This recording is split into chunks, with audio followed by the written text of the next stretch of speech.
1764 का साल भारत के इतिहास में ऐसा मोड़ जिसने पूरे देश की दिशा बदल दी।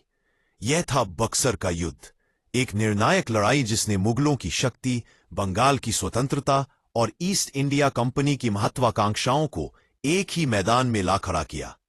युद्ध के तीन मुख्य पक्ष थे। मीर कासिम, बंगाल का नवाब, जो अंग्रेजों की दखलंदाजी से तंग आ चुका था। शुजा-उद-दौला, अवध का नवाब, जो अपनी सत्ता और क्षेत्र की रक्षा चाहता था। मुगल सम्राट शाह आलम द्वितीय, जो दिल्ली की खोई हुई प्रतिष्ठा वापस पाना चाहता था। और दूसरी ओर थी ब्रिटिश ईस्ट इंडिया कंपनी, जिसका नेतृत्व मेजर हेक्टर मुनरो कर रहे थे। मीर कासिम ने अंग्रेजों को रोकने के लिए हथियारों का आधुनिकीकरण शुरू किया। उसने बनारस तक लड़ाई खींची और अंत में बक्सर के मैदान में अपनी अंतिम शक्ति इकट्ठा की।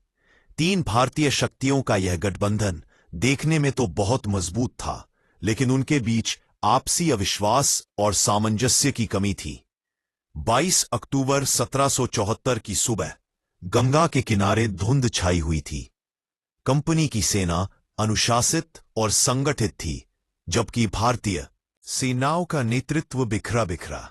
जैसे ही गोलाबारी शुरू हुई, अंग्रेजों ने अपने प्रशिक्षित पैदल सैनिकों और आधुनिक तोपों से भारतीय पंक्तियों को तोड़ना शुरू कर दिया। शुजा-उद-दौला की सेना पीछे हटने लगी, शाह आलम की सेना में भगदड़ मच गई और मीर कासिम अंत में युद्ध क्षेत्र छोड़ भागा। युद्ध कुछ ही घंटों में समाप्त हो गया और इसके साथ ही भारतीय पक्ष की हार तय हो गई। इस हार का प्रभाव बहुत गहरा था। 1765 में इलाहाबाद संधि हुई, जिसमें मुगल सम्राट ने कंपनी को बंगाल, बिहार और उड़ीसा की दीवानी अधिकार सौंप दिए। इसका मतलब था कि कर वसूली और प्रशासन अब पूरी तरह अंग्रेजों के हाथ में चला गया। बक्सर का युद्ध वह क्षण था जहां से ईस्ट इंडिया कंपनी एक व्यापारिक संस्था से बदलकर भारत की वास्तविक सत्ता बन गई। यह लड़ाई सिर्फ एक युद्ध नहीं, बल्कि भारतीय उपमहाद्वीप में ब्रिटिश शासन की मजबूत नींव का आरंभिक अध्याय थी।